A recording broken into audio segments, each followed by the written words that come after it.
Marshall and Sagar here. Welcome back to the Realignment.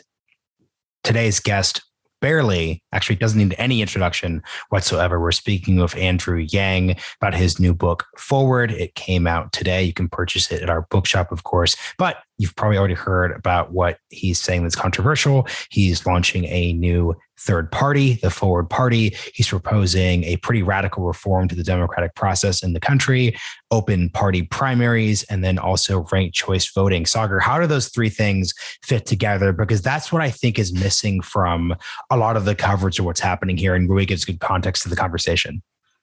I think people don't seem to realize what Andrew is trying to do is use the third party as a vehicle to, number one, elevate the conversation of ranked choice voting and of open primaries. But two, he's trying to focus on what he calls okay, what's something that can actually pragmatically fix? And look, I mean, both of us are deeply skeptical of third parties. I'm still not 100% sure that he's taking the right approach, but I don't think that you can come away from this discussion and not in the very least conclude that he is diagnosed something which is an issue. His campaign early in 2019, I mean, obviously, I owe a lot of my success, frankly, to coverage of Andrew Yang. And I still believe he tapped into something which he's going after this time around. It feels more authentic to his brand, Marshall. Yeah, this is definitely an episode to those of you who are watching on YouTube and those of you who are listening on the podcast. We want people to write in about, because I'm sure everyone's going to have a bunch of different reactions. I personally think third parties are cringe and cope at the same time. But the key thing, and once again, why Andrew's discussion is worth it, is that he's focused on incentives. He thinks when you go to Congress, the reason why you don't get anything done is because of the lack of an open party primary, aka most people in the country who don't see themselves as a part of the two-party system feel disadvantaged. Therefore, their votes don't matter, their perspectives don't matter. So whether or not I like a third party or not, it's really important to have a conversation about that, especially given the fact that places like New York City and states like Alaska have actually advanced the reforms he's talking about. So think about this conversation on two levels. Level one is third party, yay or nay. But level two is, even if you don't like a third party, should there or shouldn't there be an open primary system and ranked choice voting? 100%. Really well said. As always, a special thank you to the Lincoln Network for sponsoring this podcast. Let's get to it. And quick thing, because this is going on YouTube, because we were tight for time, that is Lincoln Network, not Lincoln Project. This is something you YouTube viewers do not often see. We're being very frank here. And a quick note, as we asked for responses, we put out a Substack on Thursday, so you could follow the link to the Substack there, where you could also purchase a copy of Andrew's book. But we want to hear what you think about everything we covered this episode, especially if you're a new listener, new viewer. Let's get into it.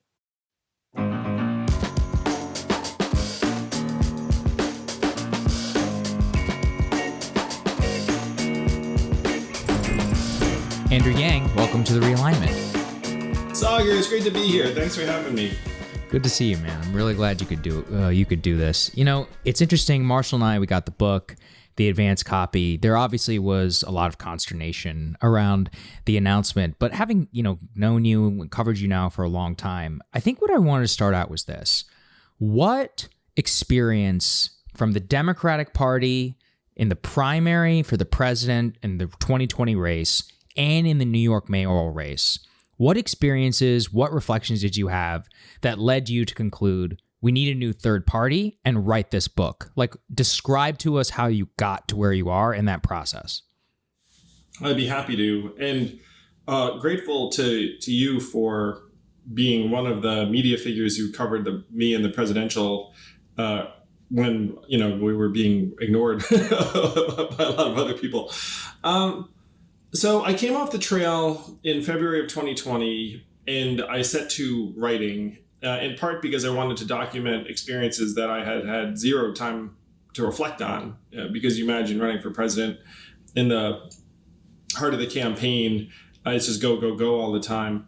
And so it was while I was writing this book last year that I came to grips with what I thought was wrong, which is that we have a system of incentives that make it so that even very noble, well-intended people will get there and not really either be able to deliver or over time have any vision they might have had watered down.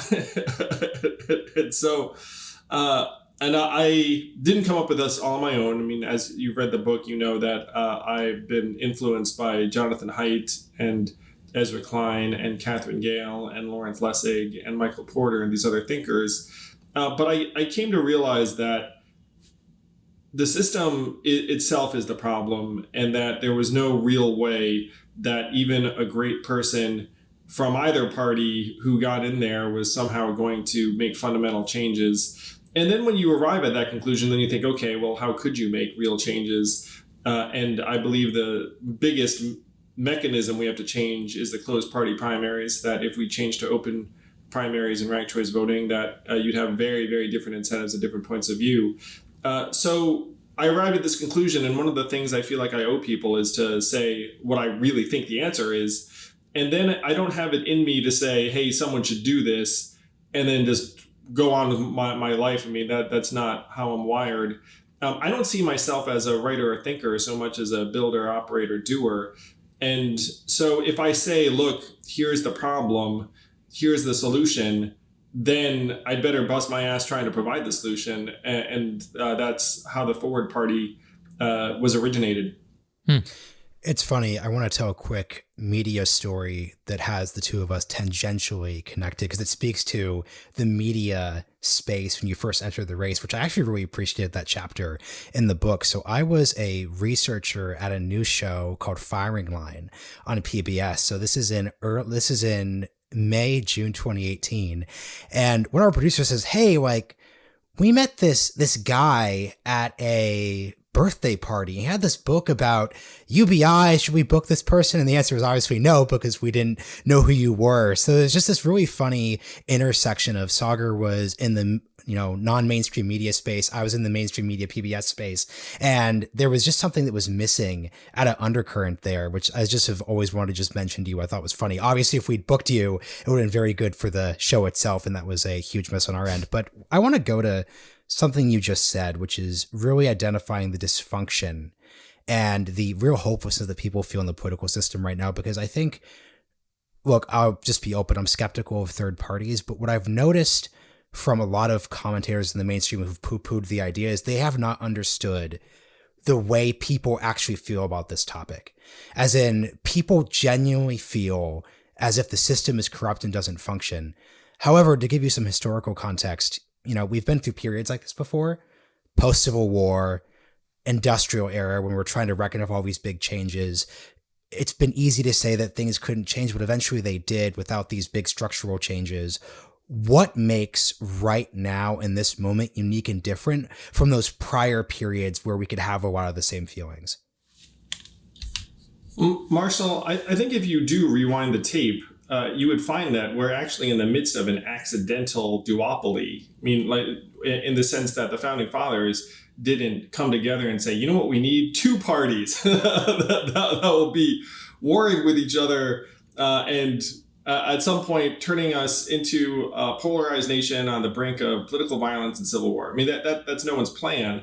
And so the way you frame that question is that there have been these other episodes in history where people have thought we needed something different, and then the duopoly has continued. But if you rewind further, you have founders who are very, very anti-factionalism and anti-partisan. And if they saw this duopoly, they would be shocked and horrified and think this is literally the worst design that anyone could come up with. So you have an environment where political stress is at all-time highs. You have 62% of Americans, also an all-time high, calling for a third party. You have people who are touching the political system, like you and Sagar and other, dozens of other people we know, who are throwing their hands up privately or publicly saying, wow, like this really is a dysfunctional mess. That like this thing's not going to somehow right itself. And then you still have this sense, but it can't change. And in my mind, there's a question as to how things go in our country. Things are not going well. And so if you say, look, we're going to ride this duopoly, we're going to ride it to ruin. And I think a lot of people sense that and agree with that. And then when someone raises their hand and says, maybe we should change it then. By the way, tens of millions of Americans agree with that. Then everyone's like, oh, no, like can't change it. I mean, arguing for the status quo at a certain point is a real losing argument, particularly at a time when millions of Americans are looking around for some kind of change, alternative, restructuring. It's happening in every other industry except for politics because we're being told that it can't change. Yeah, I mean, it's fascinating because I understand exactly that impulse. Let's talk about the mechanic though, like ranked choice voting. I wouldn't say, New York, it was kind of let's say it didn't go so well, at least in terms of how it appeared. That being said, the New York Board of Elections has always been kind of a hot mess. What are your reflections on the actual implementation of ranked choice voting that you yourself had to participate in? And what are the promises from within the book that led you to really believe that this thing alone could fix so many of our problems? Why? Well, first, you have to differentiate between the ability of the New York BOE to execute and the process itself. 95% of New Yorkers found ranked choice voting easy to use. 77% want to do it again. And if you can get 4 out of 5 New Yorkers to agree on something, I'd say that's pretty damn good. And you also have to differentiate between ranked choice voting within a party primary, which was the case in New York City, and ranked choice voting in an open primary, which is, in my mind, a much more dramatic improvement.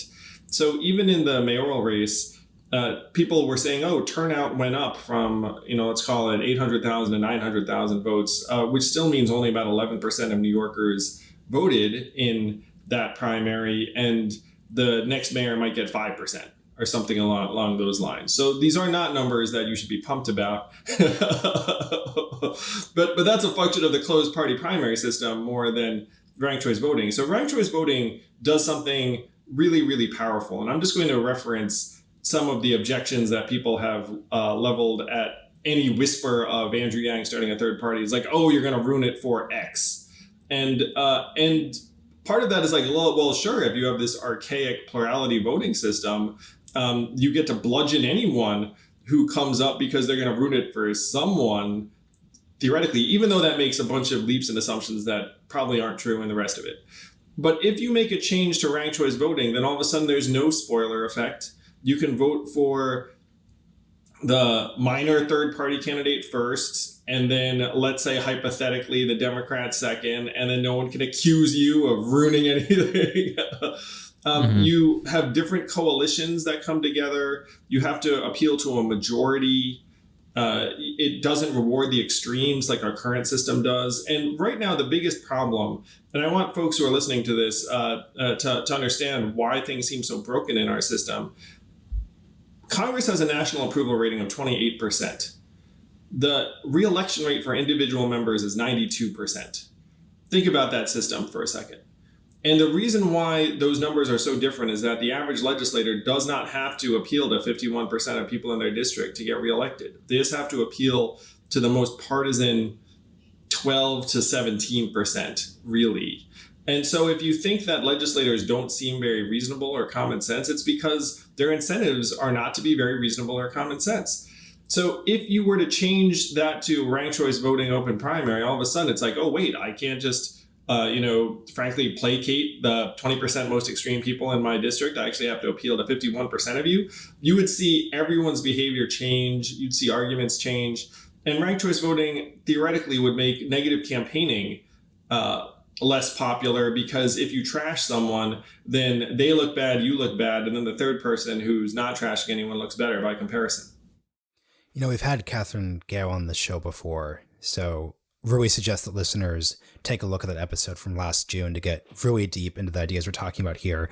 I'm curious, when it comes to the open primary debate, what lessons do you take from California's experience? Because typically, California is a state that has experimented with making these changes for over almost 10 years now.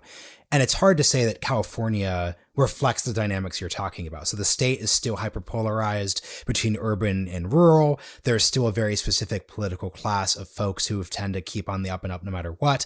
The Republican Party has not become any more competitive than it was before. Actually, if anything, it's become less competitive.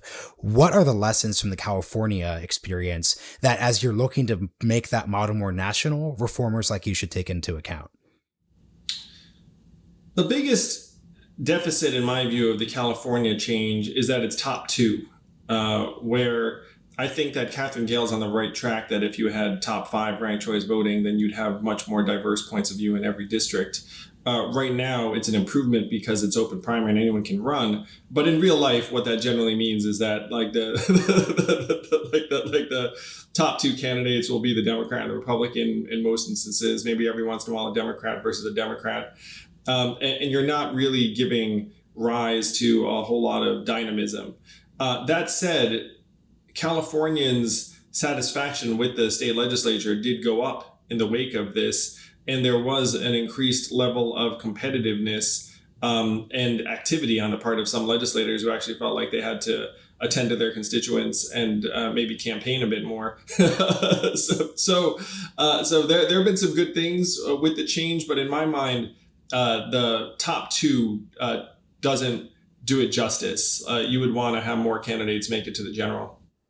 Andrew, one of the things I hear most skeptical, I would say my friends who are much more like MAGA right than me, they have a pretty articulate defense of the polarized primary system, because they're like, no, actually some questions are irreconcilable. It's actually a good thing in order to hold our legislators to a very, very high standard of what, our base of our party wants, and make it so that they fight for that whenever they come to Washington, and make it so that, eventually this subscribes more to the theory that you have to have a knockout punch on certain issues, things like guns, abortion, which generally are like literally two-sided. What would a ranked choice voting system fix about that? So first of all, tell us why that system is bad.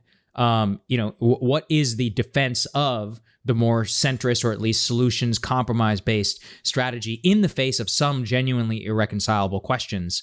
But B, what would the world look like differently in terms of hashing out a solution in a congressional setting? I think that argument speaks for itself in some ways, which is, look, if you want a strident minority of people to have outsized influence, then our current system probably serves you pretty well. You right. know what I mean? And that's not just on the right. There are special interests that have a real chokehold on Democratic Party primaries that have outsized influence. I'm going to call out teachers' unions as one example. And so our policy reflects that. If like most Americans, you think that there is a desire to try and forge middle ground on some of these problems. I mean, when I talked to gun owners, as an example, when I was running for president, I thought there was common ground to be had. The most common cause of gun deaths is suicide, or not the version of gun deaths, I should say. Yes. And so you have these problems that affect everybody. And there are things that I think you can agree on that would make people safer, while in that case, safeguarding constitutional rights. So you wouldn't see, in my mind, as binary an approach. And I think that's what a lot of Americans are looking for right now, is to try and find the grounds for agreement. There is a really important tension to what you're describing, in a good way, because this is ambitious, and anything ambitious that's not just tinkering is going to have tensions. You're talking about agreement, consensus, middle, but at the start of the episode, you spoke about fundamental changes. And I could easily imagine the conversation you just had about gun control as impacting both ends, demanding fundamental change to be kind of ticked off. So if I'm thinking your center left to left person, you'd say, actually, Andrew, good on the suicide stuff. We should work on that, obviously. But at a fundamental level, I think that America has too many guns. We should look more like Australia. We should look more like Europe. And everything that doesn't reflect that is just tinkering on the edges. And then if you're on the right, you would basically say that all of that is, paving the way to hell with good intentions, which is that ultimately speaking, the center left to left just wants to remove guns. So we're just not going to negotiate there. So how do you just navigate the fact that on the one hand, you want fundamental changes, but it's hard to see consensus-based policy and politics as building fundamental changes, given what the audience is actually saying about that? Well, I want fundamental changes to a broken system. I'm not saying I want to make changes necessarily in each of these issues. I think this to me is what's necessary in American life, where if you talk to a group of people on either side, that most of us want there to be some progress on some of these issues or compromise. But right now, the incentives make it so that you can become more politically prominent and raise more money and sometimes get more votes if you just articulate points of view on the extreme. And by the way, that is leading us to Civil War 2.0. I mean, it is. If you look at it, it's not just that Peter Turchin's political stress index is at Civil War levels, or that you are seeing violence in the streets manifest in different ways, or that our political conversations becoming more and more adversarial, where 42% of Democrats and Republicans think the other side is evil, and it's ruining families and holidays and everything else. Like we're trapped in dynamic that we need to get out of, and right now, the political incentives drive us to the extremes. The media incentives drive us to the extremes. The social media incentives drive us to the extremes. Where does this go? Where does this end? One of the things I've been saying is I want to be America's wet blanket. I want to just take a wet blanket and be like, psh, like everyone, it's going to be all right. We're still human beings and Americans. Let's get a system that breaks us out of this doom loop. And then we'll be able to come together and at least have a process that people feel like they're represented in, even if they're not represented by one of the two extremes right now. Yeah, I mean, look, I've spent much of my career trying to do the same thing. And while there is a sizable audience that wants that, there's an even more sizable audience that votes in primaries and move things in that direction. So I'm curious, from a third party perspective, I'm sure you're going to get this answer in a question in a million different iterations, but it is important, which is, why is a third party the answer? I have a poster on the Breaking Point set of William Jennings Bryan, somebody I deeply respect, who essentially was a third party candidate, but who transformed and took over the Democratic Party in the 1890s. Donald Trump, in many ways, the most transformative political figure of my lifetime, had no connection with the institutional GOP, but effectively took it over from the outside and remade it in his own image. Why not, Andrew? You are famous. You've run in the presidential primary. You had the proven ability to raise tens of millions of dollars in the Democratic Party, more so than many establishment figures. Why not leverage your part of that Democratic Party and try and take it over from within? Why is this the answer you have to go with? Sagar, I think that your importance in the media landscape can't be understated. You too, Marshall, Crystal, when you say like, hey, there's a sizable audience for this, I think there is a massive audience, and it heartens me that that audience continues to grow. Because a lot of folks say to me in normal life, be like, hey, I don't even know where to go for news anymore. And some of them have found you and other independent voices. And I think that's so necessary. I think if we can continue to grow that point of view, then it can become more of a political force. Now, I think that you've actually articulated in some ways a dynamic that would strengthen the need to have more political dynamism and multiple parties. So Donald Trump has taken over the Republican Party. I know and you know that there are many people who have different points of view than Donald Trump within the party, but don't breathe a word, because if they do, they will be cast out and their political careers will be ended. And why is that? It's because we have this two-party system, and party primaries control so much, and that if you say a bad word about Trump, you're out. I'm going to suggest that's not excellent for democracy generally. And then you have the Democratic Party, and you say, hey, Andrew, why don't you just take over the Democratic Party, Trump style? So right now, the big difference between Democrats and Republicans is that Democrats are institutionalists and Republicans are not. I cannot tell you how many independents and Republicans came up to me and be like, hey, man, love you. Like, way to go against, the entrenched machine and the rest of it. But within the Democratic Party, they really believe in bureaucracies and machines and processes to a much, much higher degree. And here's a stat that I think illustrates the difference between the parties. 69% of Democrats say they have a high trust in media. By media, generally the corporate media. Right. Independents, 36%. Republicans, 15%.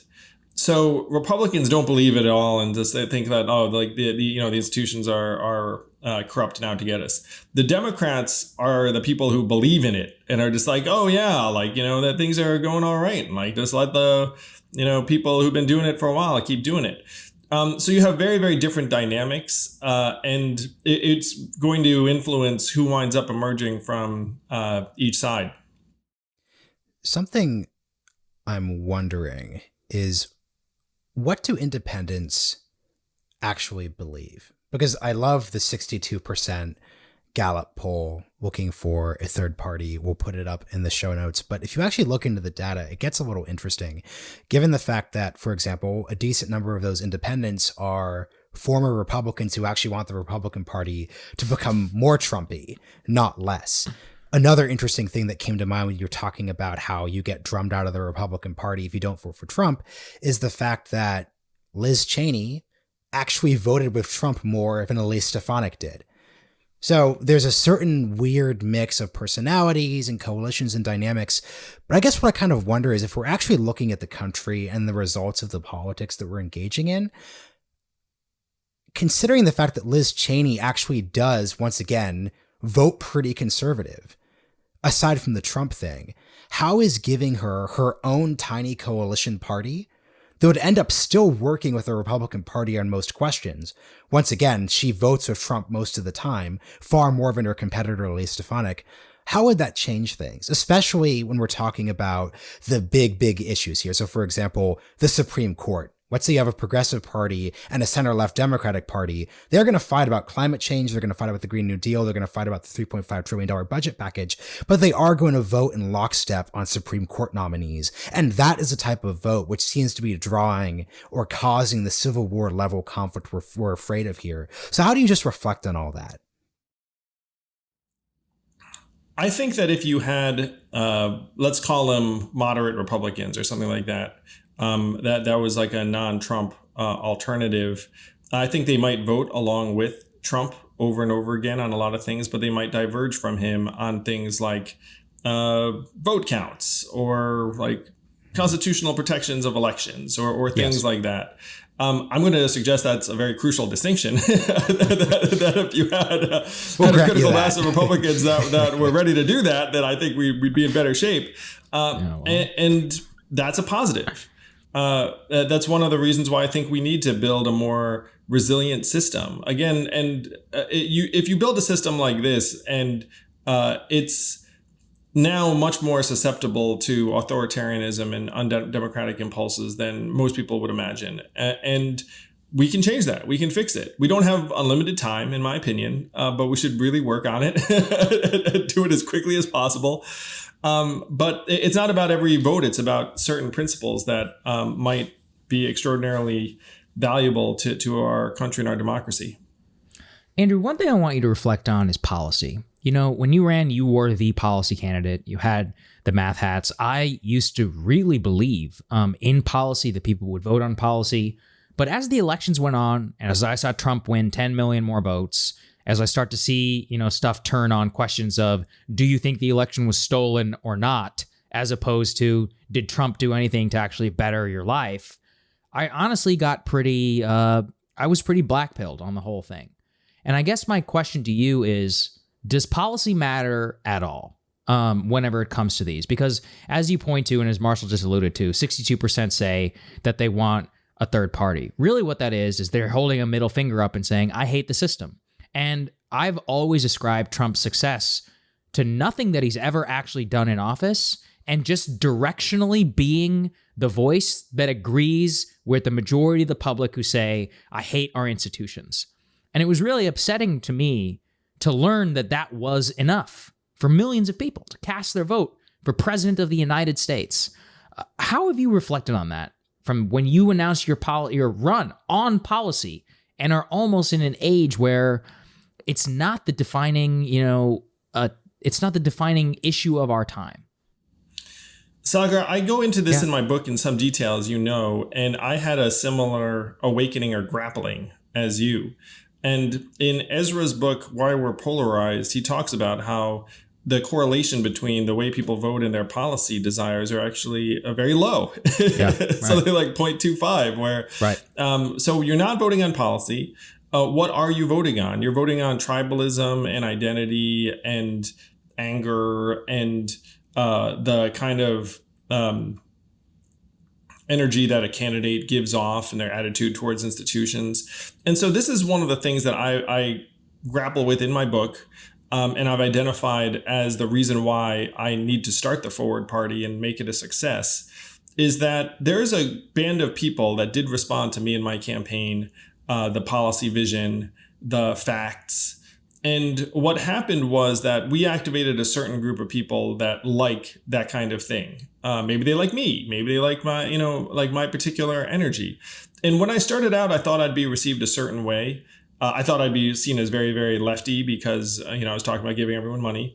But it turns out that I have a very different vibe, maybe because I've run businesses, maybe because I seem kind of practical. And so it turns out there's like a lane for the practical person. And when you talk about the things that are animating voters, I now see myself as someone who can activate a tribe.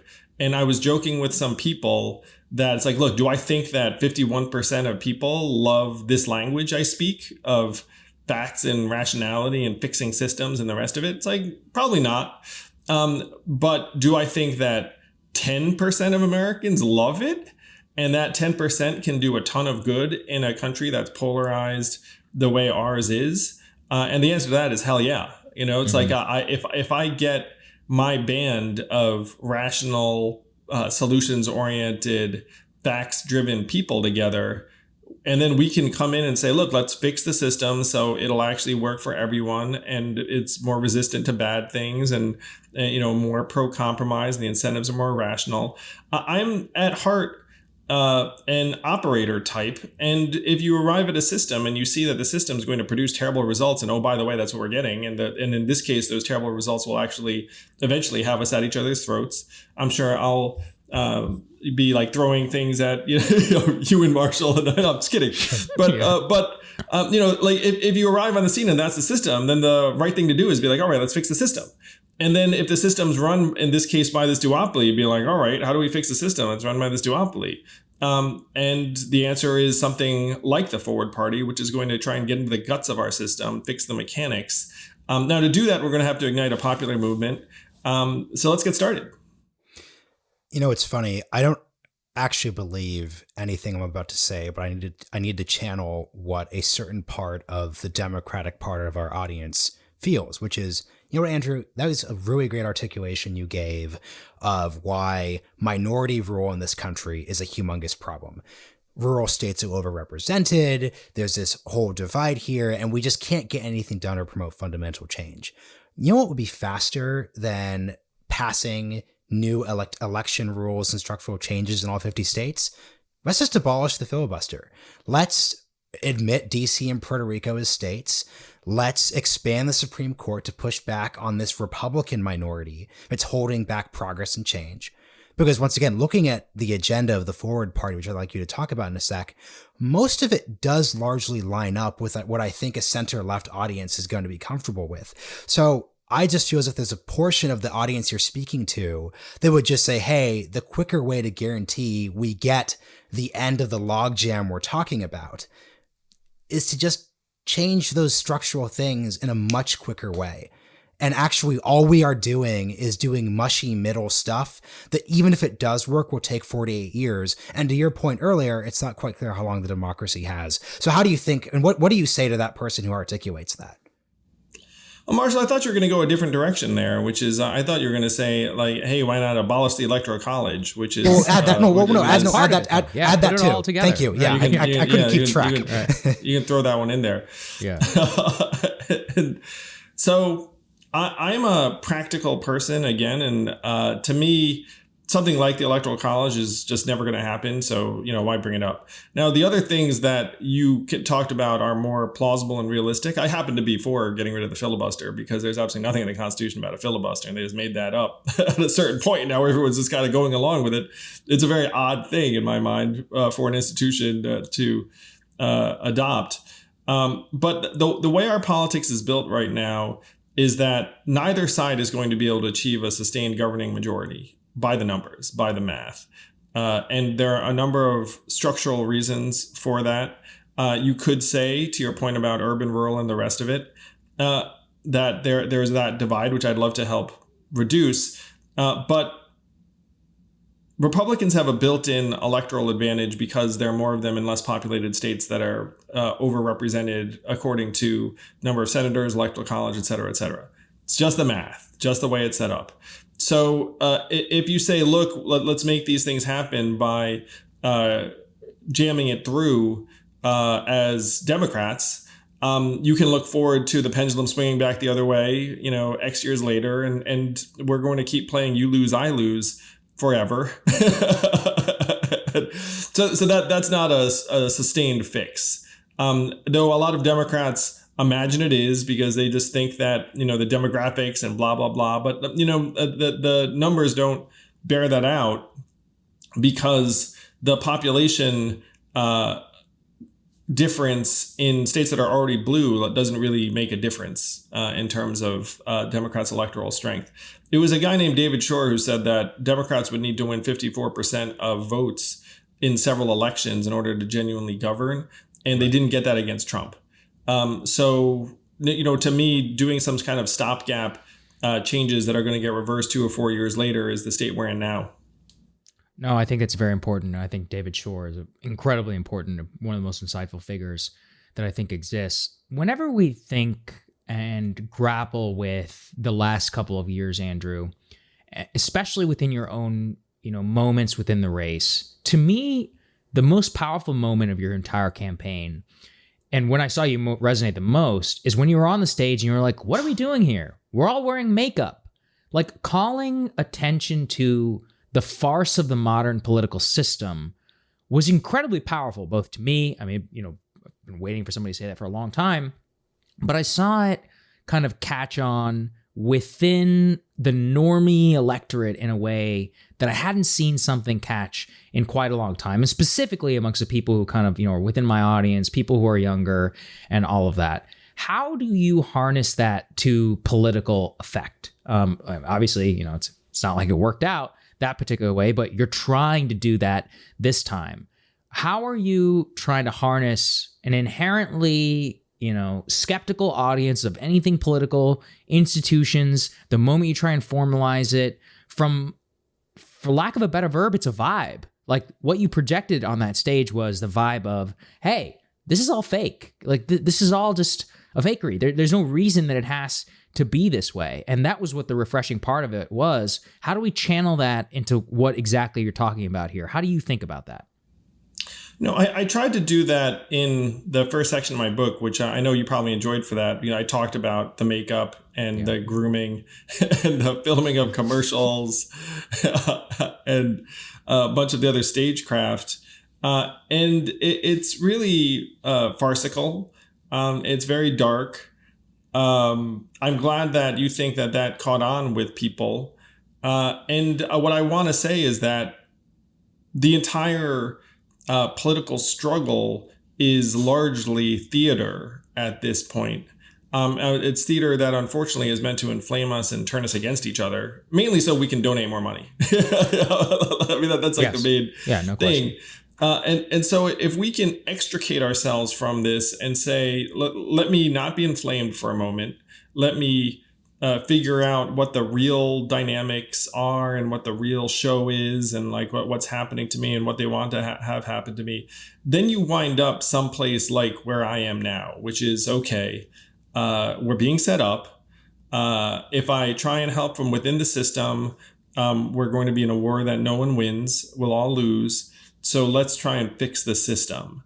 And I hope that there's enough energy around this message so that people are excited. I love your description of a vibe too, Sagar. Like one of the things I have to do with the Forward Party is just try and project that infectious positive vibe. And if we can do that, then I think we'll do great, because people are so sick of shit. It's like you just look at it and be like, oh God, what's going on? What am I supposed to be upset about now? Like, you know, I mean, there's like a lot of people. It's so like, true. Hey, like let's be sick of being sick of shit. And then let's try and fix the underlying thing. And then when someone comes like yelling and screaming about this and that, be like, you know what? Let's try and fix the incentives that are literally driving you insane. Right. Which, and you know, it's so it's a phenomenal project. I am super amped about it. It's something that I think is going to catch on, because business as usual is just so discouraging and disgusting. Can you reflect then, Andrew, on the hostility that you've received in elite circles? Because I think what Marshall had previously asked you about the Electoral College, Republicans are evil, we have to destroy the other side, is, I would say, generally the prevailing mindset, either sympathetic or all-out belief amongst the vast majority of the cultural elite, and especially in circles that you yourself have run in and have been outright hostile to what you're proposing here. How have you, A, reflected on that hostility from people who were very happy to have you on their program or whatever, whenever you were willing to fit into a certain lane? But B, at the end of the day, we have to recognize that those people have power. You know, I've seen this in my own career.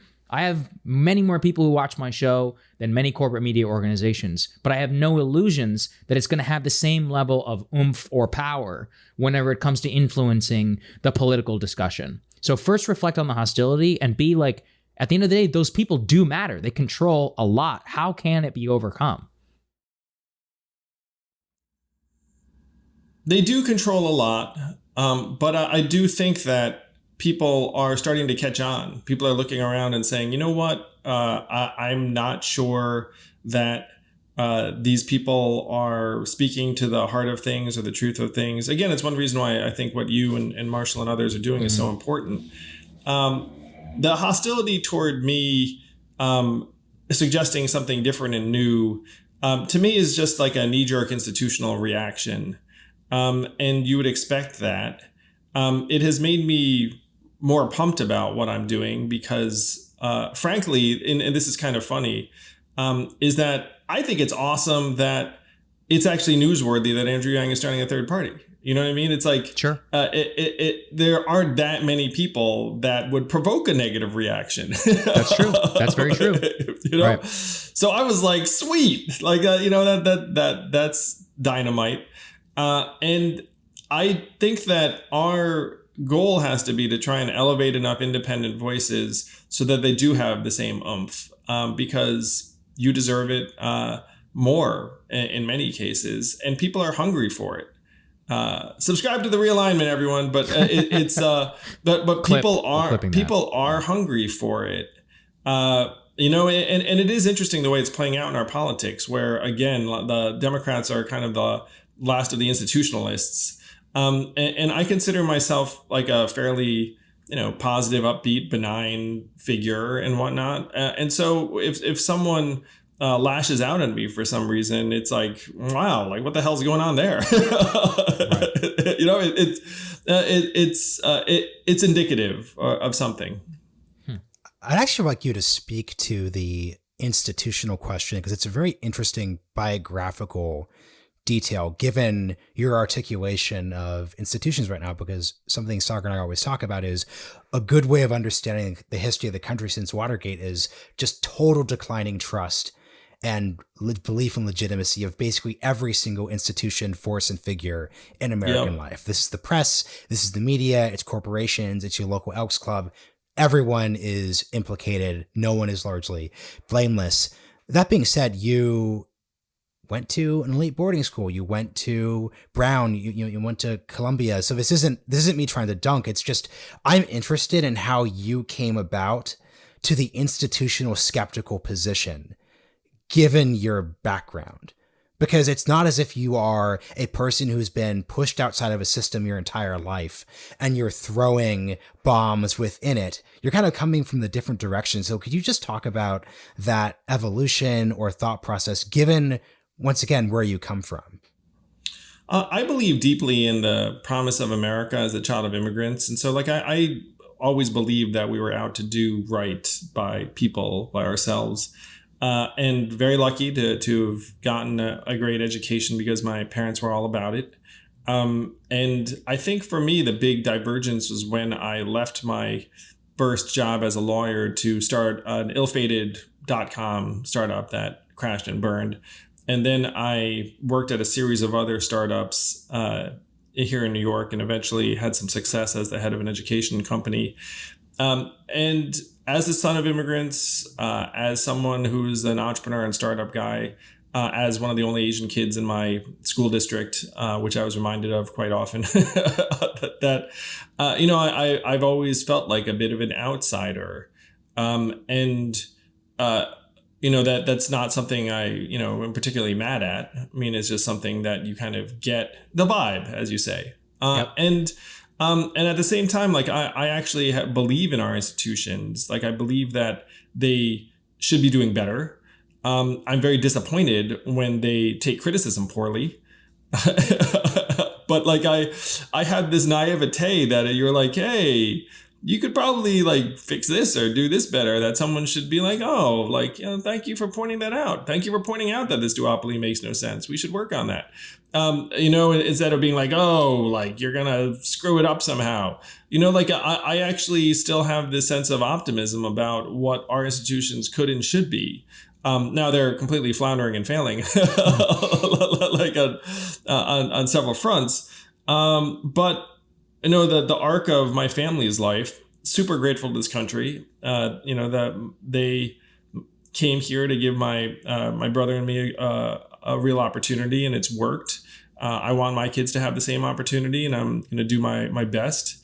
And so I still have that belief that we can do better based upon my experiences. But it's like if you go to Exeter, if you look at the pictures of me there, I was like the goth kid. I mean, it's not like there was like I don't know. There weren't a ton of us, let's put it that way. In either direction. Always a perpetual outsider. I am really interested in the way you framed your skill set, in the sense that you're a builder, you're an operator, because the part of me that is more optimistic around our ability to get around the current political challenges is I think that this set of challenges is going to require and invite a new style of leader into the political system. So it's less going to be someone who could deliver nice coiffed talking points with their thin red tie on television as if it's a West Wing episode in the 1990s. It's going to be people who can build coalitions of people, forge consensus, et cetera, et cetera, et cetera. That's not just patting you on the back. Those are the general tasks of CEOs and people in that space. So I think that's an exciting note here. So I want to ask, to the side of you that does have that background, how do you think the forward party would or should be run? Let me ask this specifically. Are you a political reform over everything else style perspective, or are there going to be all these other issues? Because what's so fascinating about diving into this 62% of independents group, and Sagar also is frankly like the most prominent person building this space could really articulate, this world that you're trying to build in is incredibly incoherent when you get into the deep details. So there's the broad agreement about institutional brokenness, corruption, et cetera, but let's just say the last thing anyone really wants is to have Iron Dome funding thrown into the middle of all of that. I could easily imagine let's say you had a big town hall, and anyone who's met with the DSA will tell you this too. If you have a big town hall meeting, you're talking about your agenda, are you going to say, hey, we're going to put abortion policy to the side, we're going to put gun control to the side, we're going to put foreign policy and foreign aid to the side, we're just going to focus on that issue? Or are you going to try to form something coherent out of all these different disparate bits? I'm curious how you think about that as a leader. One of the fun things about this last week has been all of the independent political movements that have reached out to me to say, let's make common cause, because we're all chasing the same thing. We're all chasing reform of the system that will enable our point of view or different points of view to actually rise up and flourish and not get pummeled into oblivion. And these independent groups that have reached out to me probably don't agree with me on everything, but they agree that we need to have open primaries and ranked choice voting so that they have a real chance, that we all have a real chance. I'm a deeply practical person, and so I think that everyone who's sick of the system should be getting behind these reforms, and I want the Forward Party to be the leader in making these reforms happen in real life. And to me, that should be the core issue. Nothing else should matter as much. And that's I think, clear in the principles of the Forward Party, which are, and you both have seen this, but it's open primaries and ranked choice voting, fact-based governance, universal basic income because it's me, modern and effective government, which I think most people could get behind. And that should be something that pisses us all off, is that we allow our bureaucracies to be stuck in the Stone Age and be like, oh, I guess they just suck at things. like that should not be something we accept. Human-centered economy, which is just like we should be the measuring stick. And then the last one is grace and tolerance, which is you disagree with me, you're still an American, I love you, we're not enemies. And with that as your founding principle, then if someone disagrees with you on abortion or gun control or foreign relations, you'd be like, yeah, I guess we disagree on that. And it's like, you know what we can agree on? The fact that this system's broken and we need to we need to change it. And I'm happy to say that a lot of independents are on the same page at this point. Like, that's one thing I love about independents, is that a lot of them are practical. That last part that you got to, I think is the most important one. And I've often said that one of the ways that you could actually just calm things down is to go to the extremists themselves and just say, hey, it is okay for somebody to disagree with you. I say this as somebody who comes and has seen both sides of the world. I grew up in deep red evangelical Texas, where it was also not so easy, being somebody of South Asian descent.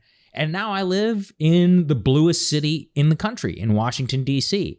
And to see both the polarized sets of the movement, and to see also, to me, and this is the second, I guess, most inspiring moment of your campaign, is I remember when you were talking about mortality rates, and you're like, hey guys, if we're dying, more, that's like the basic metric. Like, are people dying at an earlier age? Something's going on.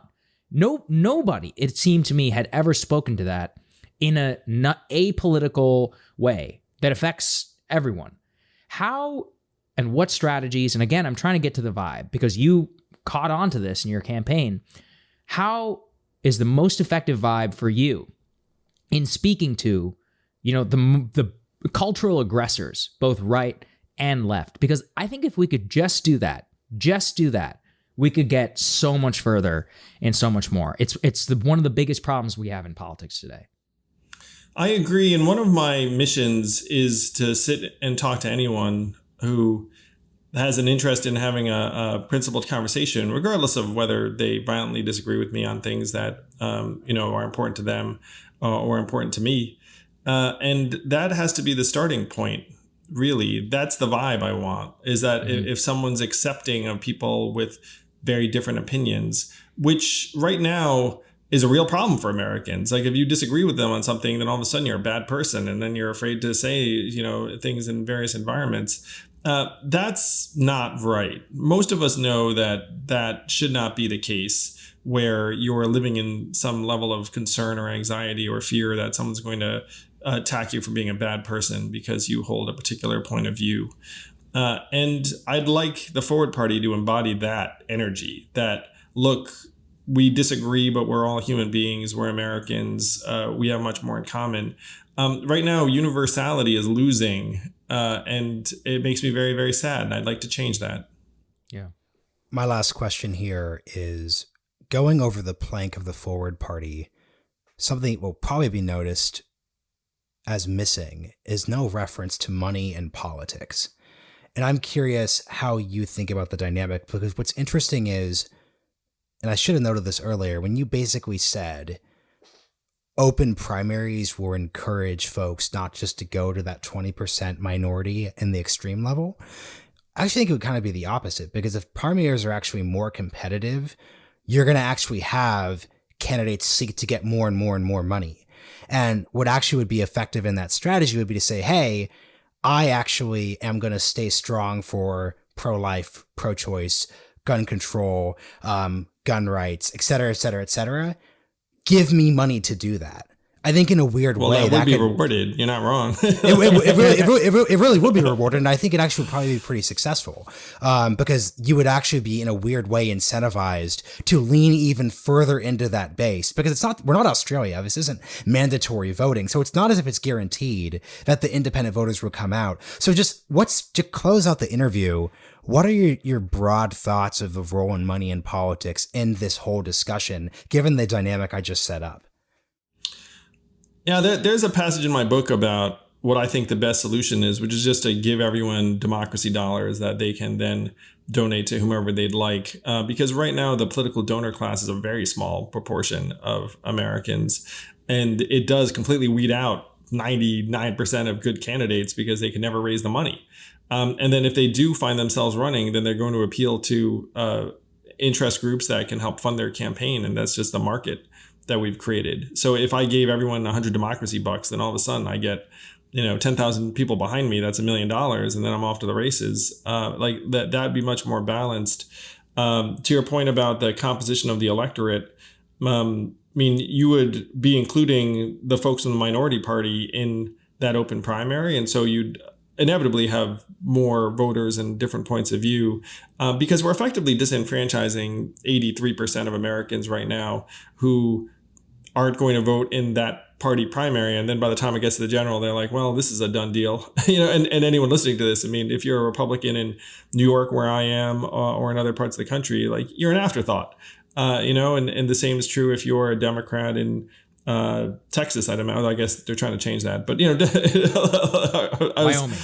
Wyoming, sure, just throw out a red state, and that doesn't seem like a fair system, I think, to most of us. And so you look at it and be like, wait, why is it that my vote doesn't matter? It's like, oh, because I'm not like a registered member of the majority party. And then there are distortions that occur because you have one party rule in a lot of these places. Effectively, there are distortions that occur because you have a 92% reelection rate as long as you play ball.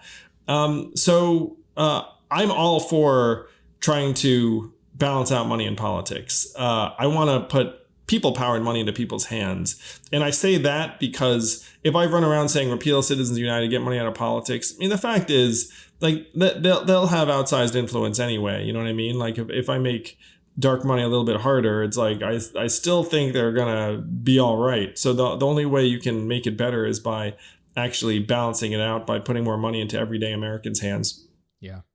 Really well said. Andrew, just want to thank you so much for joining us today. We really appreciate it. Obviously, book, all of that, links will be down there in the description. But, I just say, as somebody that has followed you for a while and wants you to succeed, that, I'm with you all the way. So thank you. Appreciate it. Oh, thank you to both of you. Really grateful, Sagar. And it is so important what you guys are doing. This is a point of view that needs to be out there more prominently in the media universe. So anything I can do to help on that front, please let me know. Let you know, man. Thanks very much. Thank you so much. Bye, Marshall. Bye, Sagar. See you, man.